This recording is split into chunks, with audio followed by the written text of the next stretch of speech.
নমস্কার বন্ধুরা, অনেক দিন পর আবার আজকে একটা নতুন ভিডিও নিয়ে আসলাম। এটা একটা কাগজ ফুল গাছ। আমরা এই গাছটাকে ছোট থেকে কাগজ ফুল গাছ বলেই জানি। একটু দেখুন, ফুল হয়েছে, পাতা দেখা যাচ্ছে না। কি সুন্দর! আর এই গাছটায় না দু রকম কালারের ফুল ফোটে, একটা হলো পিঙ্ক আর একটা হলো হোয়াইট।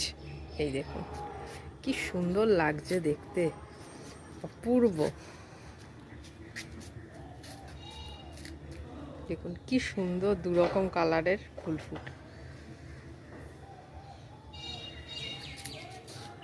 খুব সুন্দর। ক্যামেরায় কতটা বোঝা যাচ্ছে জানি না, কিন্তু আমি তো নিজের চোখ দিয়ে দেখছি, সত্যি খুব সুন্দর লাগছে দেখতে।